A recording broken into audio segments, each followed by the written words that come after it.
A very good morning, student.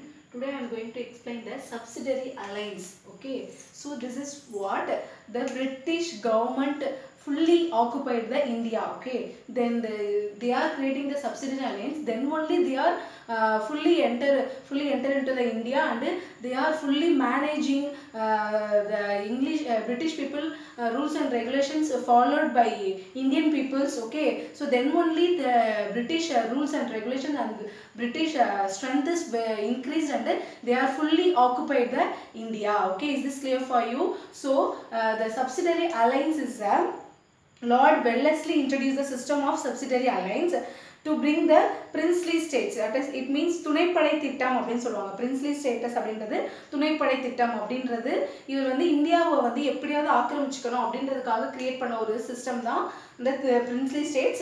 So that is comes under the subsidiary alliance. And then under the control of British, it was the most effective instrument for the expansion of the British territory and political influence.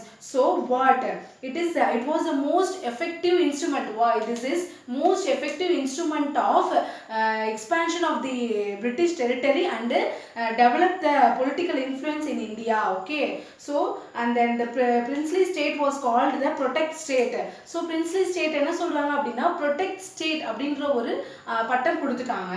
And then the British came to be referred as the paramount power. So that's why the British people only head of the all whatever it may be, the British people only head, and Indian peoples are under the British control. Okay, and the next one is it was a duty of British to safeguard the state from the external aggression and help its ruler in the maintaining internal peace. And the main features of subsidiary alliance. So these are the main features of subsidiary alliance. One is the Indian ruler entering into the alliance with the British. So the Indian ruler entering into the alliance with the British had to dissolve his own armed forces and accept British forces. So the Indian peoples are forced to accept the British rules. That's why they don't other options. That's why they are surrendered to the British people, and they are follow the rules and regulations of British, and they are forced to agree and accept the British rules. Okay, and the next one is the British residents would stay in his capital. So they are stay in his capital. The British residential, they are stay in his capital, and his towards the maintenance or charges of the army, he should make the annual payments or cede some territory permanently to the company. So they are having the army, but who is give the salary? The Indian people or the Indian government only give the salary.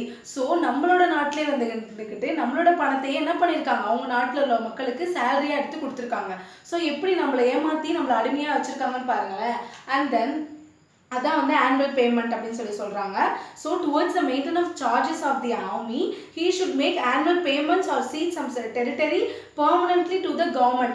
So in India, kings only give to the salary to the British army soldiers. Okay, so இந்தியாவில் இருக்க அரசர்களை என்ன பண்ணுறாங்க, அவங்க British ஆர்மிக்கும் சேர்த்து salary கொடுக்குற அளவுக்கு அவங்க தந்திரமாக வேலை பார்த்துருக்காங்க. அண்ட் தென் ஆல் த நான் English Europeans officials should be turned out of his state. So British and Indian people only in our India. Other peoples, French and Europeans, any other state peoples are throughout the India. Okay, so turned out of his states. அவங்களாம் அவங்களோட நாட்டுக்கு போயிட்டாங்க. And then the native ruler should deal with the foreign states only through the English company.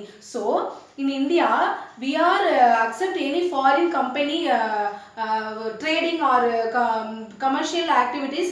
We are accept the foreign companies before we are get the permission British company. Then only we are go to the foreign trade are foreign company. Okay, அதாவது நம்ம British கிட்ட permission கேட்காம நம்மளா வந்து Indian பீப்புள்ஸாக வந்து foreign ட்ரேடையோ அல்லது foreign கம்பெனியிலோ sign பண்ணக்கூடாது அப்படின்ற ஒரு ரூல்ஸையும் என்ன பண்ணியிருக்காங்க, இந்த பிரிட்டிஷ் வந்து நம்மளுக்கு சொல்லியிருக்காங்க. Okay, and then the British would undertake to defend the state from internal trouble as well as external attack. So internal trouble whatever it may be, and externally other states come and battle with India.